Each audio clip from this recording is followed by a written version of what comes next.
आता तुम्ही कृपावंत साधू संत जीवलग, गोमटे ते करा माझे भार ओझे तुम्हासे.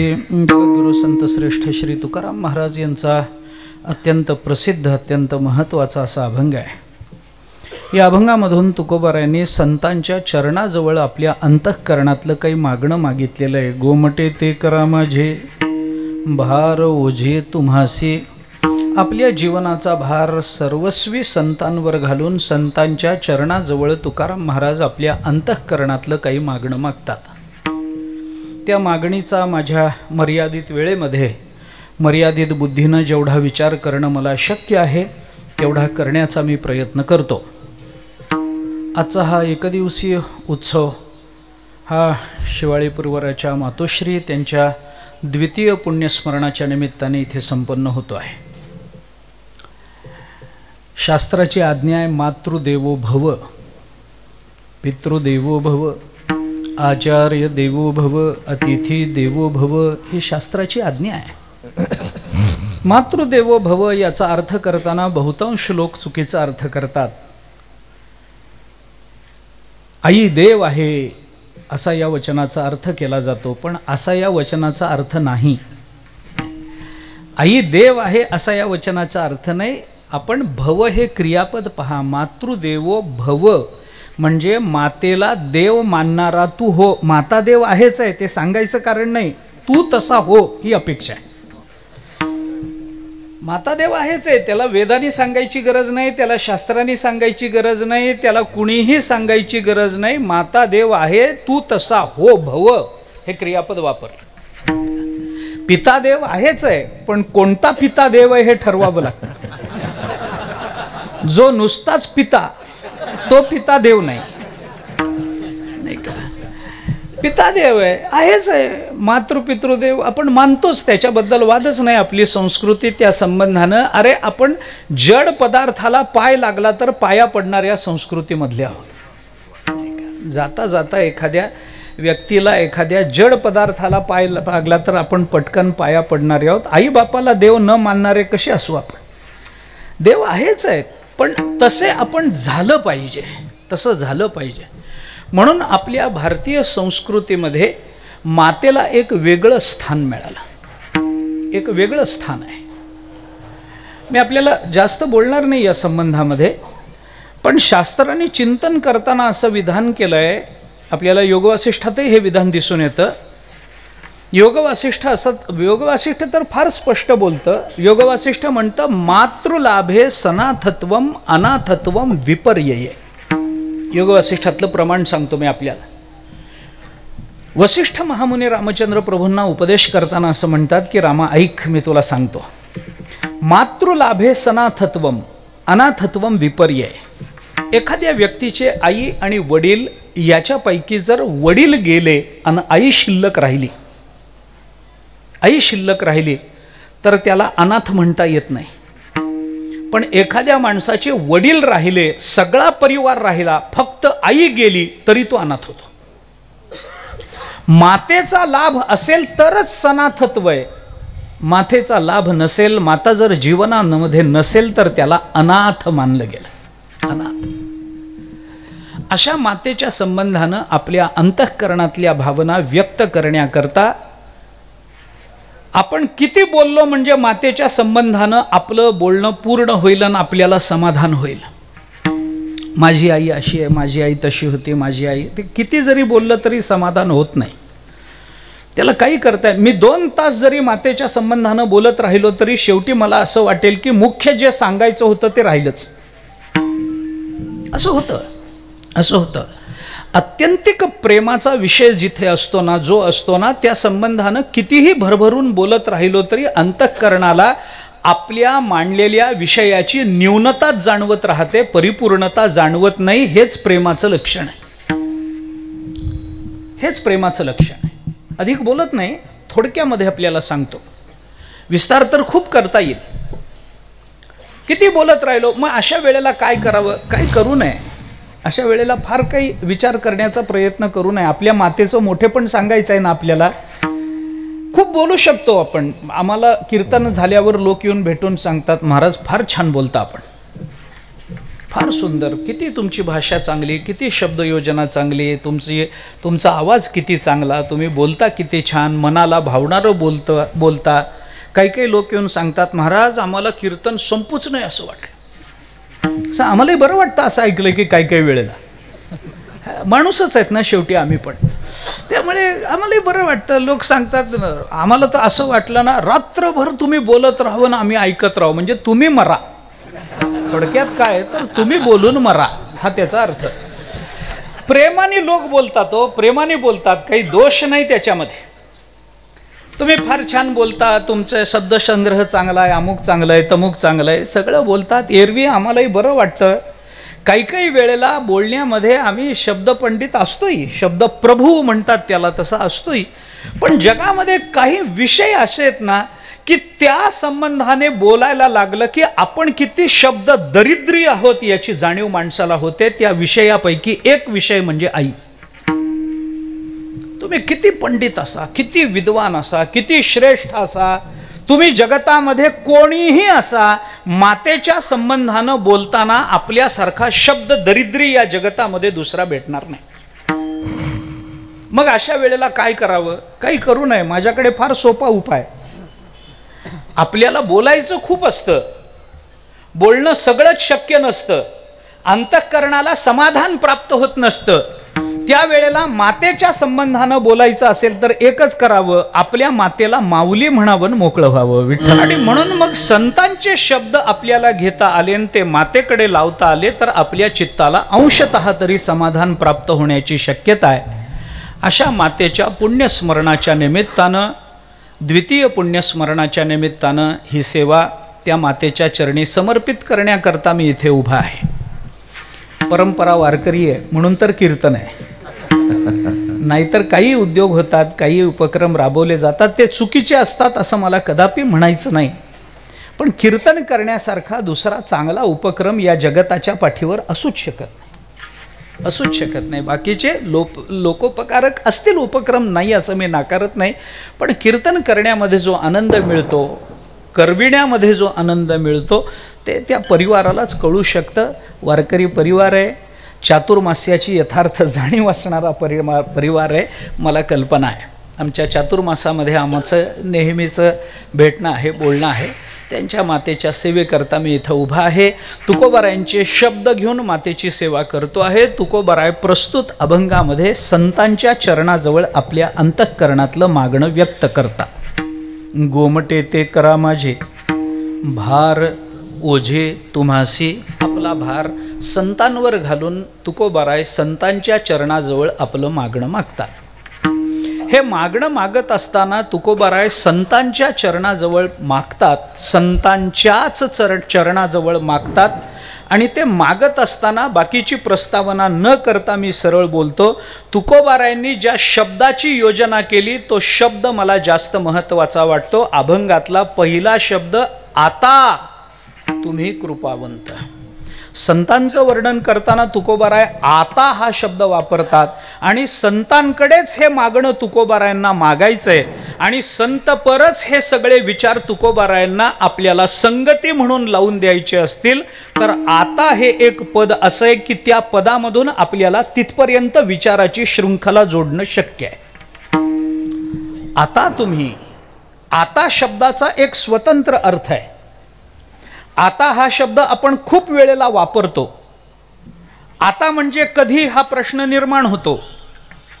आपल्याकडच्या सगळ्या सूत्रबद्ध संस्कृत ग्रंथाचा प्रारंभ अथनी झालेला आहे.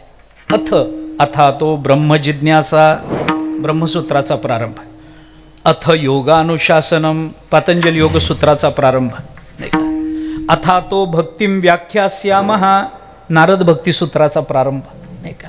अथ संस्कृतामध्ये अथ शब्द जो वापरला जातो त्याचं मराठी रूप म्हणजे आता.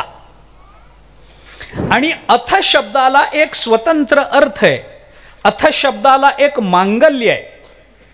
वैदिक मंगलाचरणामध्ये ब्रह्मदेवाच्या कंठातून ओम आणि अथ हे दोन शब्द पहिल्यांदा बाहेर पडले म्हणून या दोन शब्दांना मांगल्य देण्यात आलेलं आहे असं वचन आपण नेहमी वैदिक मंगलाचरणामध्ये म्हणतो. ओंकारश्चाथ शब्दस्य द्वावेतो ब्रह्मण पुरा कंठम भित्वा विनिर्यातौ तस्मान मांगलिका उभौ उभौ पदौ मांगलिका. कशा करता? कारण ही दोन पद ब्रह्मदेवाच्या कंठातून बाहेर पडली. कंठम भित्वा विनिर्यातौ सोडून द्या. या अथ म्हणजे आता या पदाला जो अर्थ आहे त्या अर्थाचा विचार करताना जगद्गुरु शंकराचार्यांनी ब्रह्मसूत्राच्या पहिल्या सूत्रावर भाष्य करताना त्याचे 3 अर्थ आपल्या समोर ठेवले. मी उगीच धावता विचार सांगणारे, मला याच्यात अडकायचं नाही. माझा मुद्दा पुढे आहे. मला आचार्यांच्या वचनामध्ये अडकायचं नाही, मला तुकोबारांच्या वचनात अडकायचं. आता मला फार संस्कृतात अडकून विनाकारण आपली रात्र खराब करण्याचा माझा विचार नाही आणि आपल्याला झोप लावण्याची जबाबदारीही घेऊन मी आलेलो नाही. मला यायचंय तुकोबारांच्या शब्दात. अथ शब्दाचे 3 अर्थ जगद्गुरु शंकराचार्यांनी दिलेत. त्याच्यातला एक अर्थ आहे प्रारंभ, दुसरा अर्थ आहे पूर्व प्रकृताच्या अपेक्षेने वापरला जाणारा अथ आता शब्द, आणि तिसरा अर्थ आहे आता म्हणजे अनंतर्यार्थ. 3 अर्थ आहेत. आता शब्द 3 अर्थाने वापरला जातो. एक आरंभ करणे या अर्थाने आता शब्द वापरला जातो, एक पूर्व प्रकृताच्या अपेक्षेने वापरला जातो आणि एक अनंतर या अर्थाने वापरला जातो. मी तिन्हीची छोटी छोटी उदाहरणं देतो आणि पुढे चालतो. मी पुन्हा सांगतो, मी याच्यात जास्त वेळ घालणार नाही. आता हा शब्द प्रारंभ या अर्थाने, आपण नेहमी आता शब्द याच अर्थाने वापरतो. अहो 8:30 वाजून गेले, आता कीर्तनाला सुरू करा, आता सुरू करा. प्रारंभ या अर्थाने आता शब्द वापरला जातो. काही वेळेला आता शब्द पूर्व प्रकृताच्या अपेक्षेने एक विषय बंद करून तदनुषंगिक दुसरा विषय सुरू करण्याकरता आता शब्दाची योजना केली जाते. आपण ज्ञानेश्वरी वाचा.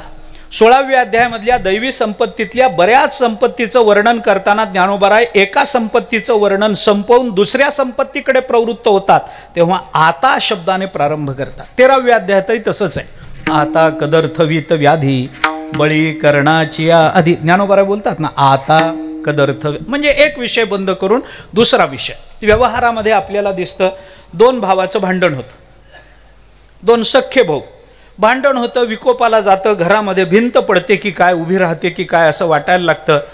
मग हे असं झालं, ते तसं झालं, तू शेतात असं केलं, तू घरात असं केलं, तू अमुक तू तमुक, काय भांडणं होतात. ती भांडणं विकोपाला जातात. मग गावातले कोणीतरी प्रतिष्ठित माणसं मध्ये पडतात. ते सांगतात, अरे काय तुम्ही चांगल्या घरची मुलं ही भांडता, काय असं शोभून दिसतं का तुम्हाला, चांगलं आहे का हे, तुमचा बाप गावच्या तंटामुक्तीचा अध्यक्ष होता आणि तुम्ही घरामध्ये भांडता, लाज वाटत नाही तुम्हाला. मग हा सांगतो, नाही मग त्याने असं केलं, मी असं केलं, आमचं असं झालं. मग ते लोक मध्ये पडतात. हे पहा, ते काय म्हणतात, झालं गेलं विसरून जा. हा शाबास, आता इथून पुढे सुखानं राहा, बस झालं गेलं विसरून जा. एकच जीवन आहे, जीवनाचे 2 विभाग नाही झालेत, स्वतंत्र जीवन सुरू नाही झालं, पण एका विषय पूर्व प्रकृताची अपेक्षा बाजूला ठेवून नवीन विषयाला प्रारंभ करायचा असेल तर आता शब्दाची योजना केली जाते. आणि काही वेळेला आता शब्द अनंतर या अर्थाने वापरला जातो, अमक्या अमक्याच्या नंतर. बस पसायदान सांगा, पहिली ओवी प्रारंभ.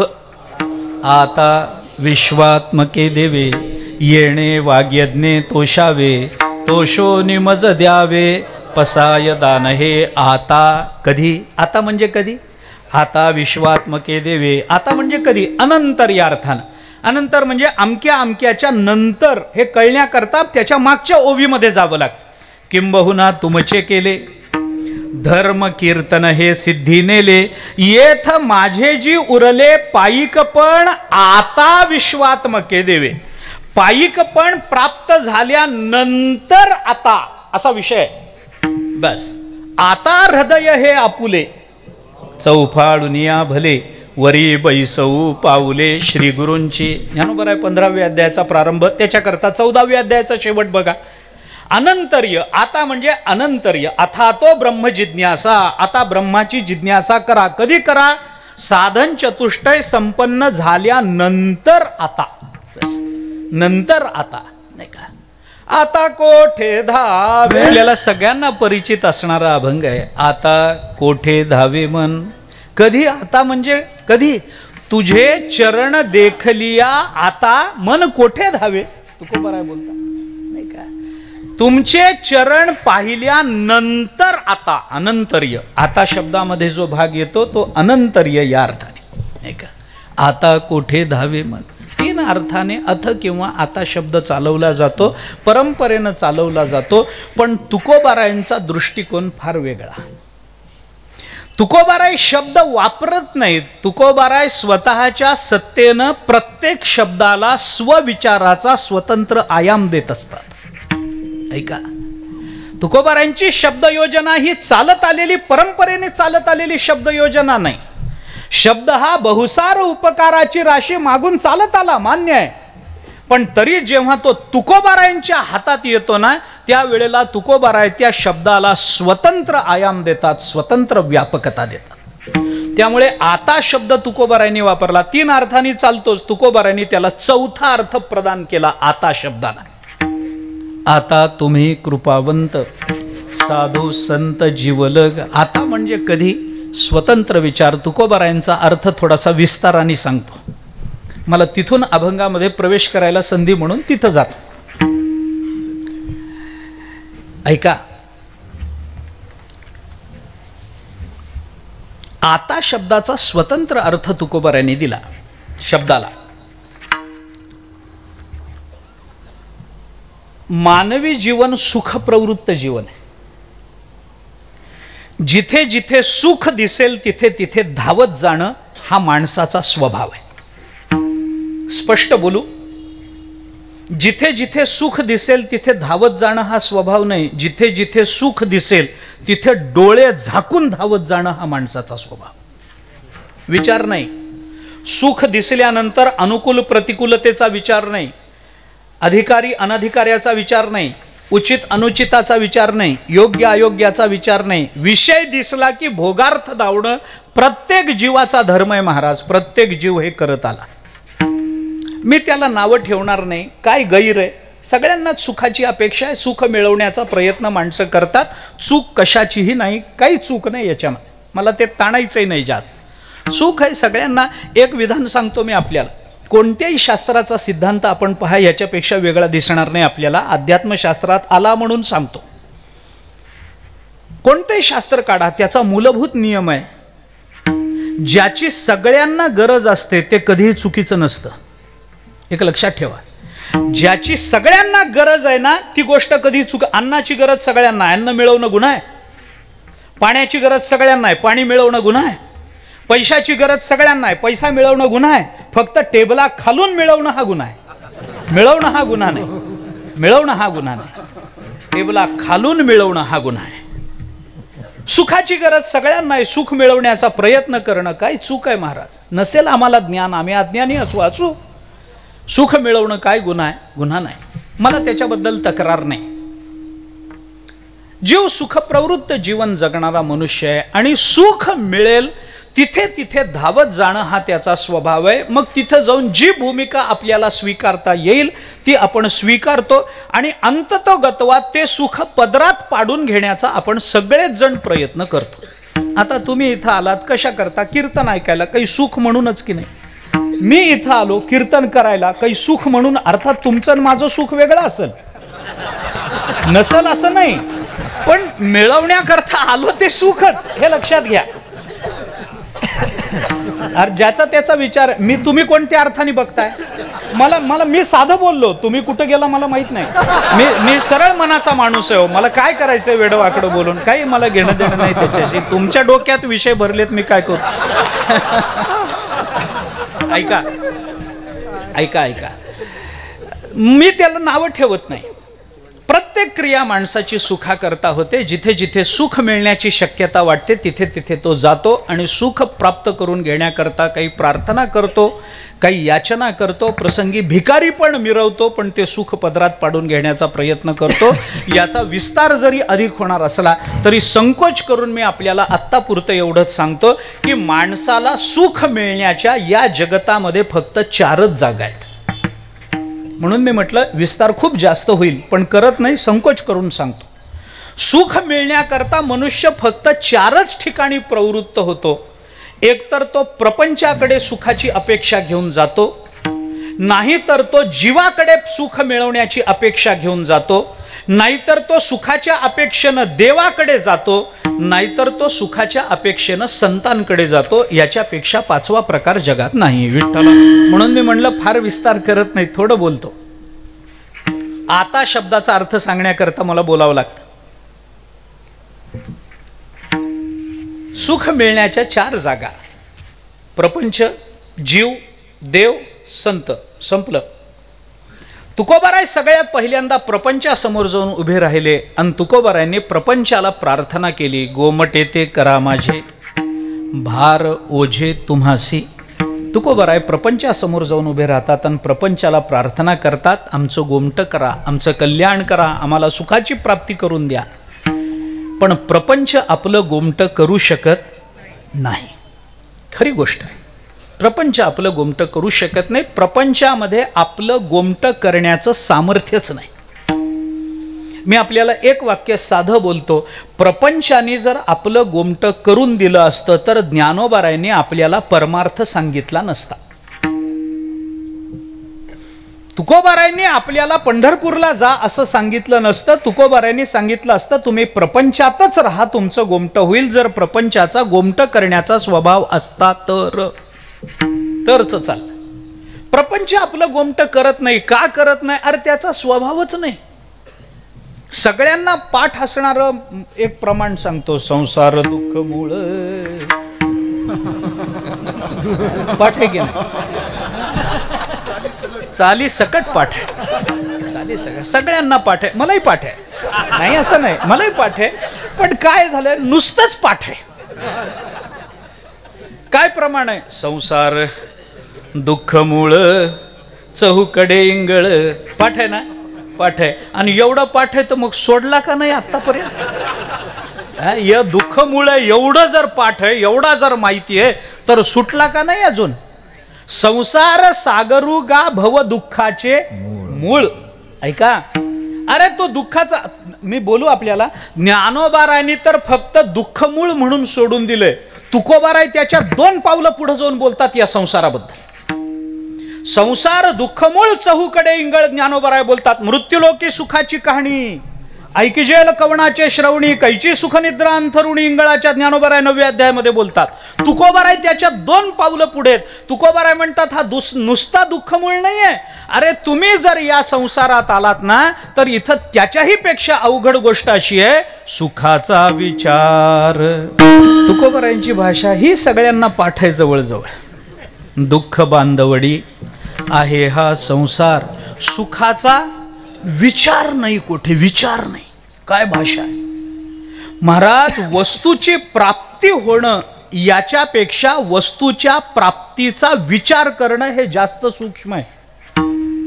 वस्तूची प्राप्ती होणं हे त्या मानानं स्थूल आहे, पण त्याचा विचार करणं हे अधिकाधिक सूक्ष्म आहे. मी आपल्याला साधं उदाहरण सांगतो ना.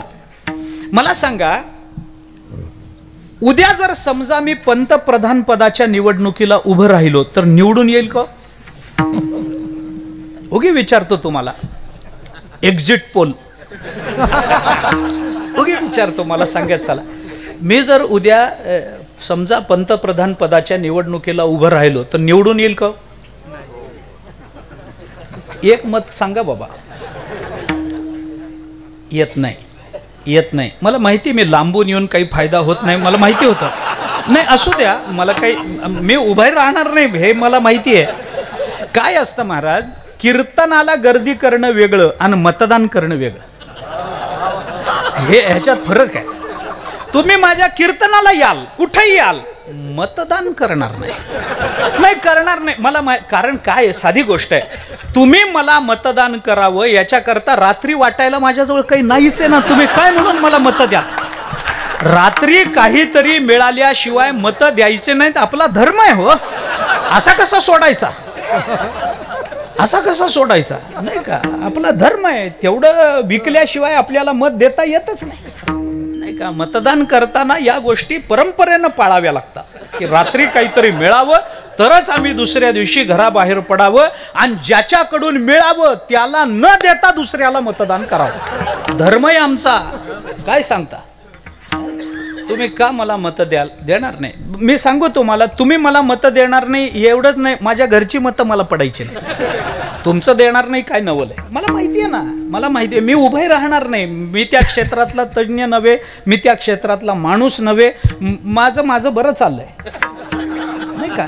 कशाला, माझं क्षेत्रच नाही ना, माझा अभ्यास नाही त्या क्षेत्रामधला. मी आत्तापर्यंत काही काम तशा अर्थाने केलं नाही की लोकांनी मला उचलून धरावं, लोकांनी मतदान करावं, काही नाही. मी त्या क्षेत्रातला माणूस नाही, मी उभं राहत नाही, गोष्ट करीये. पण समजा राहिलो तर निवडून येईल का? येत नाही. मी निवडून येत नाही, काळ्या दगडावरची रेघ आहे. मी जर उद्या पंतप्रधान पदाच्या निवडणुकीला उभं राहिलो तर मी निवडून येत नाही. मी निवडून येत नाही हे जरी खरं असलं आणि हे मला माहिती असलं तरी सुद्धा मी पंतप्रधान झालो तर याचा विचार तरी करू शकेल की नाही? याचा विचार तरी करता येईल का नाही? मी येत नाही निवडून, गोष्ट खरी, पण मी विचार तरी करू शकतो का नाही? मी जर पंतप्रधान झालो तर याचा विचार तरी करता येईल की नाही? संसारात सुखाचा विचार सुद्धा करता येत नाही. फार बारीक बोलतात, लक्षात घ्या. बारीक बोलणं आहे तुकोबारायांचं. सुखाचा विचार नाही कुठे. संसार आमचं काय गोमट करेल महाराज? करत नाही. का करत नाही सांगू मी. तुकोबारायांनी गोमटेपणा करता प्रपंचाला प्रार्थना केली, गोमटे ते करा माझे, पण गोमट होत नाही. तुकोबारायांच्या लक्षात आलं का गोमट करत नाही प्रपंच आपला? कारण या प्रपंचाच्या ठिकाणी दोन दोष आहेत. दोन दोष, मी दोन्ही दोष सांगतो. एक, प्रपंच निर्माणच झाला नाही तर तो आमचं काय गोमट करेल. तत्वज्ञानाचा एक विचार सांगतो. तात्विक दृष्टीने बघितलं तर प्रपंच निर्माणच झाला नाही. न रूपमस्येह तथोपलभ्यते, नांतो न चादिर न च संप्रतिष्ठा, अश्वत्थमेनं सुविरूढमूलम, असंग शस्त्रेण दृढेन छित्वा. 15वा अध्याय रोज म्हणतो आपण. न रूपम अस्य इह, याला रूप नाही. तथा उपलभ्यते, उपलब्धी नाही. न अंतो न च आदिही न च संप्रतिष्ठा, त्याला ना आदी आहे ना अंत आहे ना त्याला प्रतिष्ठा आहे. काय हा प्रपंच? कुठून निर्माण झाला? काढा ज्ञानेश्वरी, वाचा ज्ञानोबारायांचं बोलणं. गंधर्व दुर्ग काय पाडावे, शशविषाण काय मोडावे, होवावे मग तोडावे खपुष्पके. ज्ञानोबाराय. वांजेची आले का कैची जन्मपत्रिका, नभी निळी भूमिका के कल्पुपा. ज्ञानोबारायांची भाषा. काय हा प्रपंच? आगा जे घडल्याची नाही तयाची वार्ता पुससी काय? अर्जुनाला बोलतात ज्ञानोबाराय. अरे जे निर्माणच झालं नाही, विचारा आपण. नाथ महाराजांना विचारा. प्रपंच एक झाला होता, हे तो स्वरूपी मिथ्या वार्ता, पुढे होईल मागुता, कदा कल्पांती घडेना. नाथ महाराज बोलतात. तुकोबारायांना विचारा. न झाला प्रपंच, आहे परब्रह्म, अहम सोहम ब्रह्म आकळले. सगळे संत एकमुखानं सांगतात हा प्रपंच निर्माण झाला नाही. आणि जी वस्तू निर्माण झाली नाही त्या वस्तूच्या संबंधानं सुखाची अपेक्षा करणं म्हणजे निराशापूर्वक दुःख पदरात पाडून घेणं आहे. निराशापूर्वक दुःख पदरात पाडून घेणं. ऐका, मी पुन्हा एकदा आपल्याला सांगतो. जी वस्तू निर्माण झालेली नाही त्या वस्तूच्या संबंधानं सुखाची अपेक्षा करणं म्हणजे निराशापूर्वक दुःख पदरात पाडून घेणं. मी उदाहरण सांगतो आपल्याला. झालंच नाही पण तरी सुद्धा माणसं त्या जगताच्या संबंधानं, प्रपंचाच्या संबंधानं सुखाची अपेक्षा ठेवतात. काय गोमट करे. मी उदाहरण, एक नवरा बायको, नवीन लग्न झालं. नवऱ्याला मुंबईत नोकरी, बायकोला घेतलं मुंबईत गेला. लग्न झालं होतं, बायकोला घेतलं मुंबईत गेला. आता मुंबईत काय आहे? सगळ्यात मोठी अडचण जागेची. एका खोलीतला प्रपंच. त्याने काही खोली घेतली होती, त्या खोलीत दोघांचा प्रपंच सुरू झाला. हा सकाळी उठायचा, ती डबा करून द्यायची, हा कामावर जायचा, संध्याकाळी घरी परत यायचा, फिरून यायचे, अमुक तमुक सगळं व्यवस्थित त्यांचं चाललं होतं. एके दिवशी रात्री पलंगावर झोपल्यानंतर त्या नवऱ्यानं बायकोला आपल्या असं विचारलं. तो म्हणाला, का ग, आत्ता आपण दोघं आहोत. हे घर, ही भांडीकुंडी, हा कपडा लत्ता, हा पलंग आपल्याला पुरतो. समजा उद्या आपल्याला मुलगा झाला तर कुठं झोपल? उद्या समजा जर मुलगा झाला कुठं झोपल? ती शहाणी होती, खेड्यातून गेलेली असल्यामुळं ती शहाणी होती.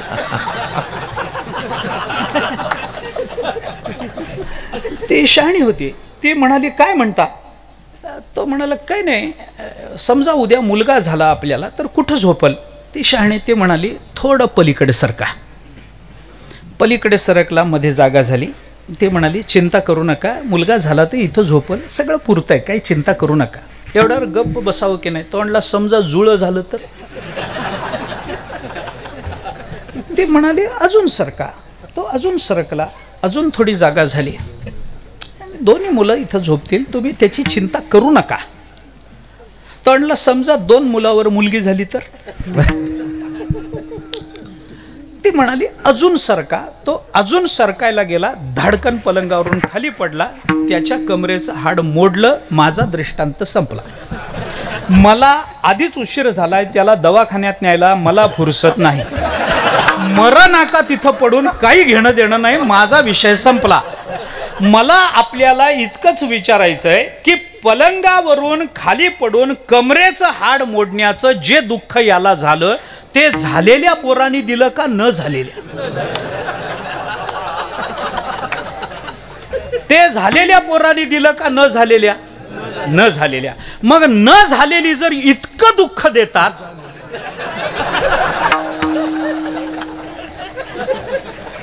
जी वस्तू निर्माणच झाली नाही त्या वस्तूच्या संबंधानं सुखाची अपेक्षा करणं म्हणजे निराशापूर्वक दुःख पदरात पाडून घेणं आहे. विठ्ठला, प्रपंच निर्माणच झाला नाही, तो आम्हाला काय समाधान देईल, तो आम्हाला काय सुख देईल महाराज? ज्याचं अस्तित्वच नाही तो सुखाचं निमित्त कसा होऊ शकतो? तुकोबारांच्या लक्षात आलं. तुकोबारांनी पुढचा विचार केला आणि तुकोबारांच्या लक्षात आलं की जाऊ दे, निर्माण झाला नाही पण डोळ्याला दिसतो ना, झाला नाही. पण समजा आपण त्याचं जर व्यावहारिक सत्ता मात्रत्व स्वीकारलं तर हा प्रपंच आपल्याला का सुख देत नाही? तुकोबारांना उत्तर सापडलं. जर हा प्रपंच झाला नाही हे तत्वज्ञान दृष्टीनं, पण व्यवहाराच्या दृष्टीने आम्ही जर या प्रपंचामध्ये राहतो आहोत, या प्रपंचामध्ये जगतो आहोत, तरी हा प्रपंच आम्हाला समाधान देत नाही. कारण जर तो निर्माण झाला असं मानलं तरी तो जड आहे. म्हणून जड पदार्थ कुणाच्या सुखदुःखाचा हेतू नसतो महाराज. जड पदार्थ चांगला का वाईट आम्हाला ठरवता येत नाही. जड पदार्थाचा विनियोग करणारा जो चेतन, त्याच्या बुद्धीचे संस्कार कसे, याच्यावरून त्या जड पदार्थाची उचित अनुचितता आपल्याला लक्षात घ्यावी लागते. मी उदाहरण सांगतो आपल्याला. मला सांगा, चाकू चांगला असतो का वाईट असतो? चाकू चाकू चाकू चांगला असतो का वाईट असतो? अडचण आहे. तुमचंच एकमत नाही, मी काय करू त्याला? ऐका, मी सांगतो आपल्याला, मी सांगतो. तो चाकू चांगला का वाईट हा मुद्दाच नाही, तो कुणाच्या हातात आहे त्याच्यावरून ते ठरतं. तो जर खुनी माणसाच्या हातात गेला तर चाकू वाईट आहे, पण तोच चाकू जर डॉक्टरच्या हातात गेला तर तो चांगला आहे ना महाराज. तो जर खिसे कापूच्या हातात गेला तर वाईट आहे, पण तोच चाकू तुमच्या सारख्याच्या हातात आला तर आमच्यासारखे बुवा महाराज घरी आल्यावर फळं कापून द्यायला तोच उपयोगी. चांगलाच चांगलाच नाही कोण म्हणतो, चांगलाच आहे ना. चाकू चांगला का वाईट हा मुद्दा नाही, त्याचा विनियोग करणारा कोणत्या बुद्धीनं करतो हे महत्वाचं आहे. त्यामुळं आम्हाला जसं संसार दुःखमूळ आमच्याकडून वाटतं, तसं नाथ महाराजांना विचारलं तर ते म्हणतात अवघेची त्रैलोक्य आनंद. अरे कोण प्रपंच करतं याच्यावर अवलंबून नाही का हे सगळं? आम्ही करतो तेव्हा दुःखमूळ आहे, पण नाथ महाराज करतात तेव्हा अवघेची त्रैलोक्य आनंदाचे होऊन जाताना महाराज. संसार जड आहे, तो कुणाच्या सुखदुःखाला हेतू होत नाही. मग तुकोबारांच्या लक्षात आलं, जड पदार्थ स्वतःहून कुणाला सुख देत नाही, आणि प्रपंचाचा तात्विक विचार केला तर प्रपंच निर्माण होत झालेला नाही. मग आम्ही प्रपंचासमोर जाऊन झोळी पसरण्यात अर्थ नाही, गोमटे ते करा माझे म्हणण्यात तात्पर्य नाही. तुकोबारांच्या लक्षात आलं, मग आम्हाला सुख देण्याकरता चेतन पाहिजे, चेतन पाहिजे. म्हणून तुकोबाराय प्रपंचासमोरून निघाले.